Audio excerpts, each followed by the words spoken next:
the community and the neighborhood also are entitled to justice.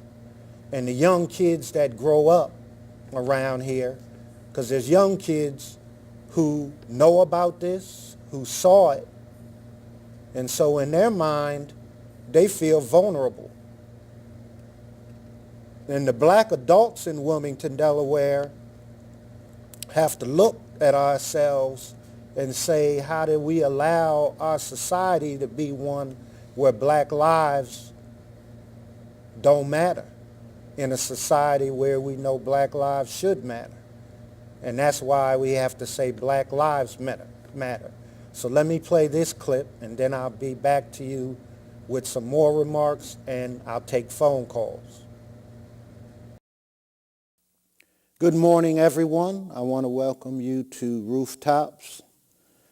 Today, I will be on TV twice, so I encourage you to join me at 9 o'clock this evening for Community Crossfire. I want to dedicate today's morning show, which is Rooftops, and the evening show, Community Crossfire. I want to dedicate that show to Bam Bam. I had an opportunity to see the footage regarding Jeremy McDole's shooting, and I'm going to talk to you about that this evening. And I'm going to talk to you about related things as well. But both of these shows are dedicated to him. I am a black man since birth. Sometimes people say I'm an attorney. Sometimes people say I'm a government official. Sometimes people say I'm an elected official. I'm an NAACP official. All of these things are things that people attach to you in life, but it's not who you are.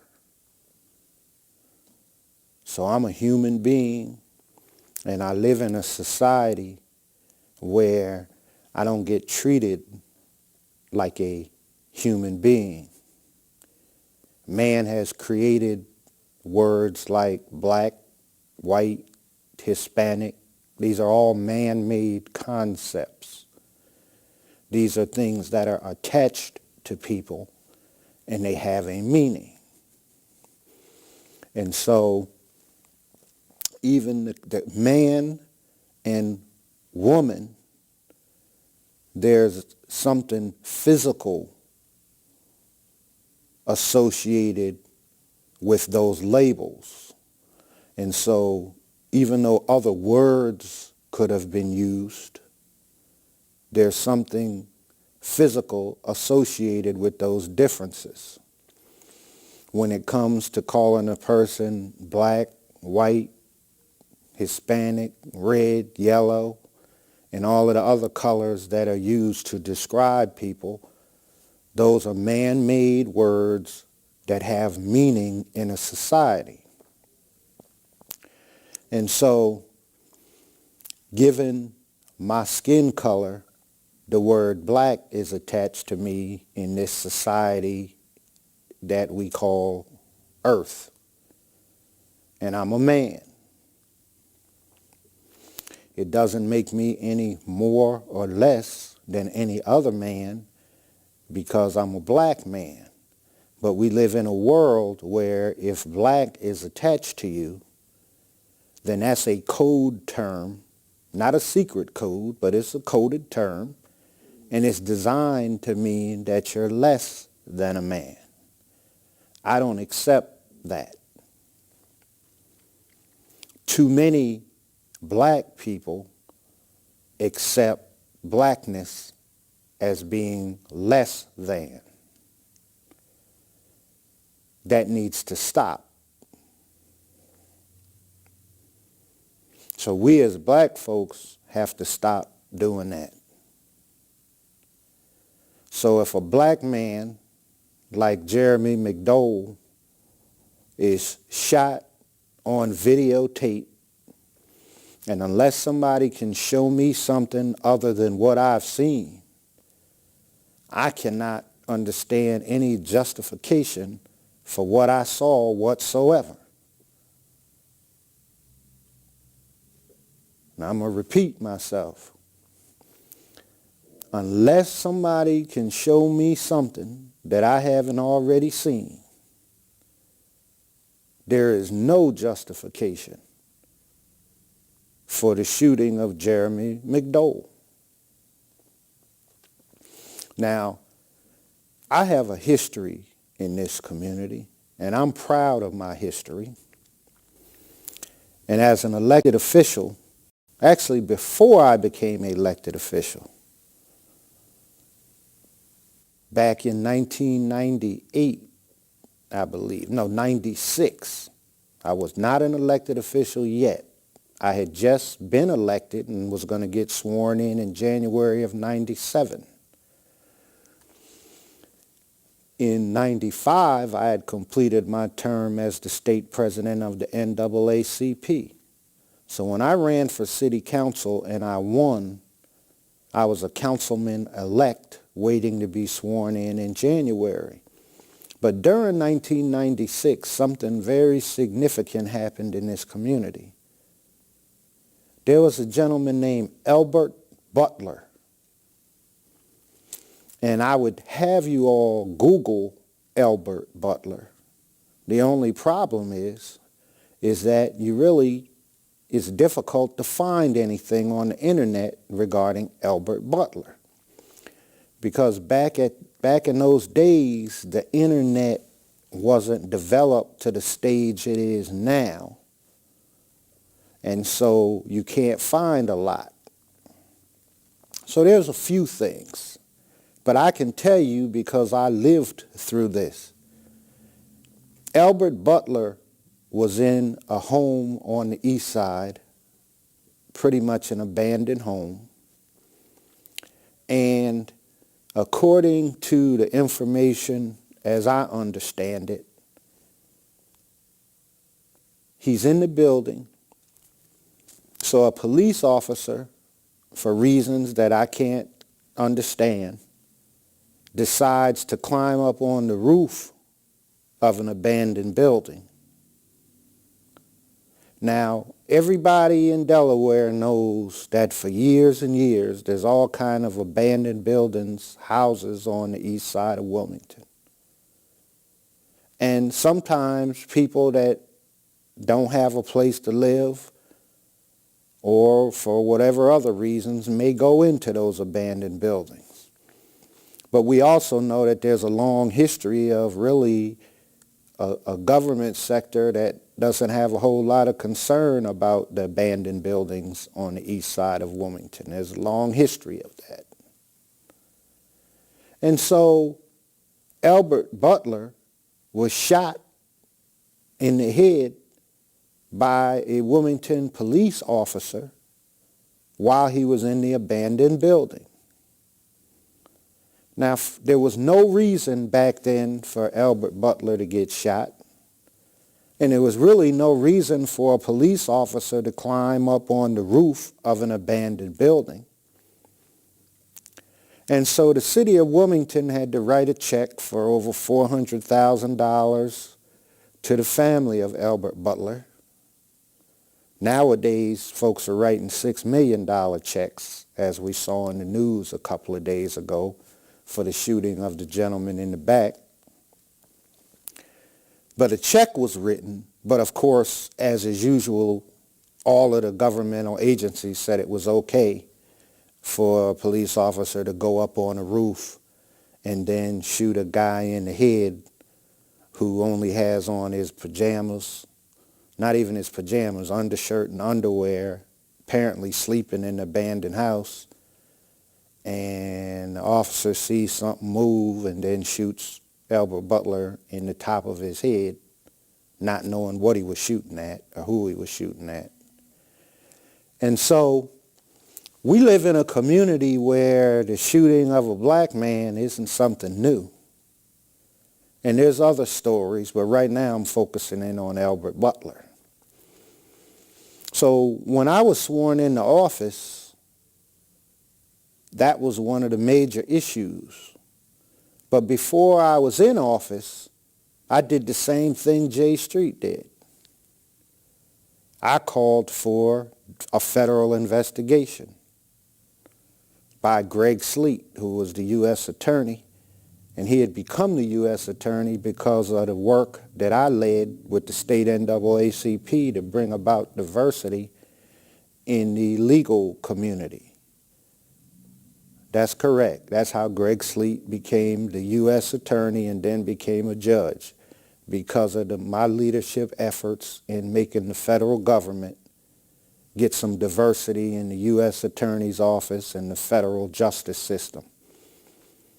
When you go over to the federal building and you see black U.S. Marshals over there, on my watch, when I became the head of the state NAACP, there were no black marshals over at the federal building. I raised sand about that, and that's when we started to get black men hired, retired law enforcement to work at the federal building. It's kind of funny because one day after doing all that work to get black folks hired, I went to go in the federal building, and it was a black U.S. Marshal acting ignorant with me, not wanting to respect or honor the fact that I had a card that said I'm an attorney. And he couldn't believe that, I guess, me as a black guy is coming in there as an attorney wanting the same rights and privileges as white attorneys get. He wanted to question and challenge me. But that's what a lot of Negroes do when they get the opportunities, because they don't even know how they got there. So here you got a guy disrespecting the person who actually made the opportunity for him, but just showing that he wants his appreciation to the black community for creating an opportunity for him was him showing the people who he worked for how bad he could treat any and all black people. That's a problem we have in our community, and in fact, we have a bunch of black folks right now in all kinds of arenas that are okaying or authorizing the disrespect to our community. And I'm getting to the point where pretty soon I'm starting to boil over, where I need to almost start to tell you the names of some of these people. Some of you all know who they are, but it's just over and over and over again. Every time we try to get some justice or fairness, it's the same sellout Negroes standing there telling the people oppressing us that it's okay.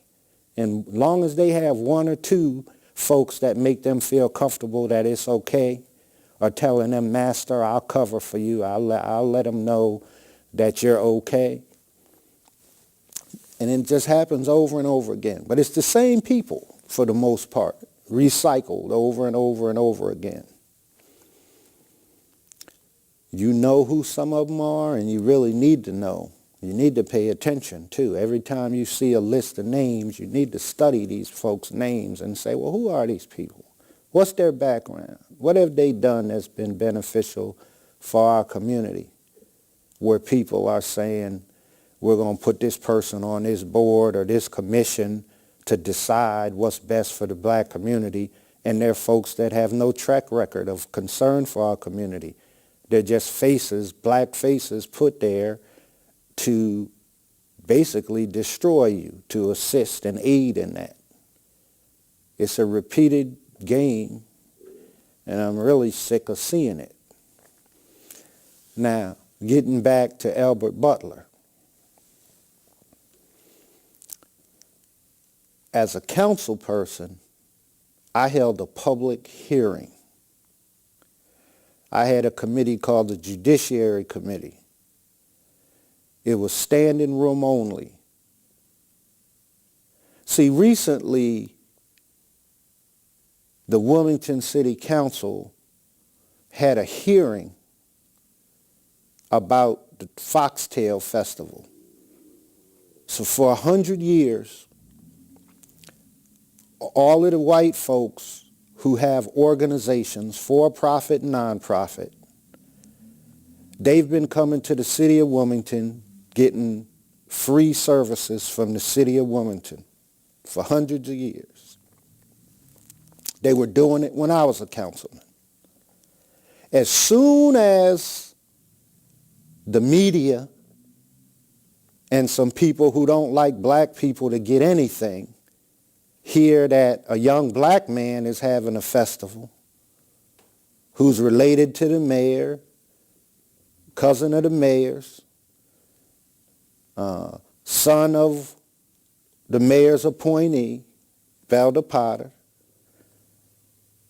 then they want to run in and say, oh, he shouldn't get any free services from the city. So then the black elected officials that run city council, they decide to have a hearing for many hours, and at the end of the hearing, what was learned is that, yes, in fact, the city provided for years and years and years free services to for-profit and non-profit agencies. Well, everybody knew that. The offense was that a black person is getting treated the same way as a white person. That was the problem. And it was black elected officials who were the ones complaining the most about it.